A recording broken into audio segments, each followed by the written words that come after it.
যাদের ankle joint, যাতে এই যে গোড়ালির এই পাশের এই সন্ধিস্থলটা এইখানটা যাদের ব্যথা, আমাকে বেশ কয়েকজন বলছেন যে এইখানে ব্যথা, কিভাবে এই ব্যথাটাকে কমাবো, গোড়ালির পাশে এবং এই জায়গাটা, এই সন্ধিস্থলটা। তো আমরা কি করব, এরকম সোজা বসুন, বসার পরে দেখুন একটা পাকে এইভাবে তুলুন, তোলার পরে প্রথমেই চেষ্টা করবো এরকম হাত দিয়ে, যদি আমি পাটাকে গোড়ালিটাকে দেখুন আমার থাই থেকে বাইরে রেখেছি, যদি এইরকম থাইয়ের উপরে রাখি তাহলে কিন্তু এটা করা যাবে না, সেজন্য পাটা বাইরে রাখবো, রেখে এইভাবে আমরা ঘোরাবো, পুরো এরকম ভাবে রোটেশন করব, ধীরে ধীরে, যাদের পায়ে খুব ব্যথা একটু একটু করে করুন, এইভাবে ঘোরান। এই মুভমেন্টটা কিন্তু খুব দরকার। প্রথমে আমরা ক্লকওয়াইজ করব, আবার পরে অ্যান্টি ক্লকওয়াইজ। এটা প্রথমে 10 বার একদিকে করুন, আবার উল্টো দিকে ঘুরিয়ে আরেকবার করুন। করা হয়ে গেলে পরে এবারে দেখুন পাটাকে একটু তুলুন, তোলার পরে নিজে নিজেই আপনার যদি বাঁ পা হয় তাহলে বাঁ পা হলে আপনার বাঁ হাতটা বাঁ পায়ের পায়ের আঙুলগুলোর কাছে, আর ডান হাতটা গোড়ালিতে দিয়ে চেষ্টা করুন এই সামনে পিছনে এরকম করে ঘোরান। 1 2 1 2 1 2, এইভাবে ঘোরান। একটু ঘোরানো হয়ে গেল, এবারে দেখুন দুটো, আপনার বাঁ পা হলে ডান হাত দিয়ে শুধু গোড়ালিটাকে একবার এইরকম করে করে ঘোরান। এই 1 2 1 2, ধীরে ধীরে।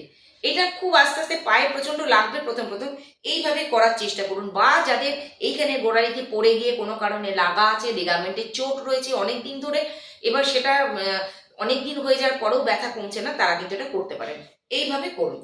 ঘোরানো হয়ে গেল, এবারে পাটাকে এতটা বেঁকিয়ে দিন, এরকম ভাবে বেঁকিয়ে দিয়ে চেপে ধরে রাখুন। এই 10 গুনুন, আবার ছেড়ে দিন, আবার উল্টো দিকে গোড়ালিটা এইদিকে দিন, লাগবে কিন্তু এইখানটায় আপনার এই ঠিক পায়ের পাতার এই জায়গাটা রাখবে। এবার আমরা এরকম ভাবে টেনে ধরে রাখবো, 10 গুনবো, আবার ছেড়ে দেবো, আবার এইদিকে 10 গুনবো, ছেড়ে দেবো, এইদিকে এরকম করে ধরবো, 10 গুনবো, ছেড়ে দেবো।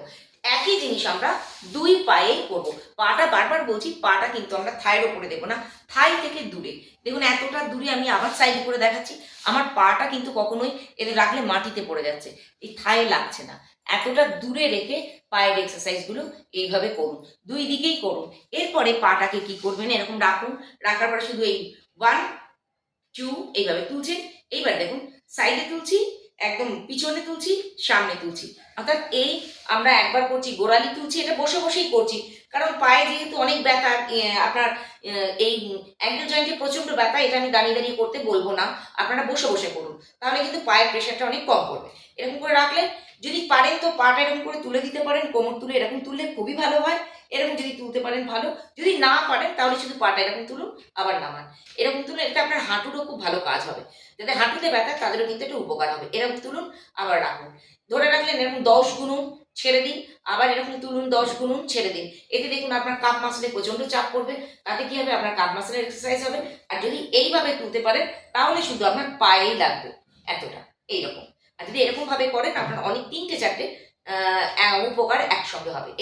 এরকম ভাবে করুন, ছেড়ে দিন, আবার তুলুন, আবার ছেড়ে দিন।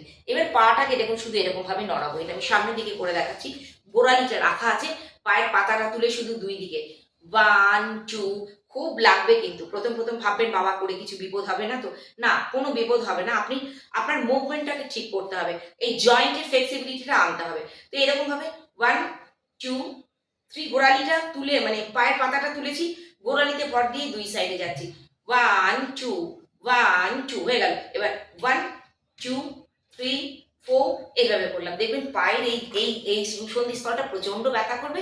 এবার আপনি পাটাকে জাস্ট রিল্যাক্স করার জন্য এইভাবে এরকম পাটাকে একটু নড়িয়ে নিন, দেখুন খুব ভালো লাগবে।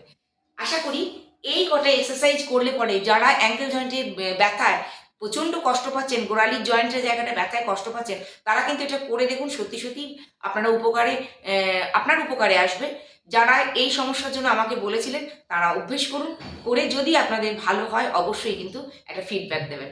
আশা করি আপনাদের এটা ভালো লাগবে। নমস্কার।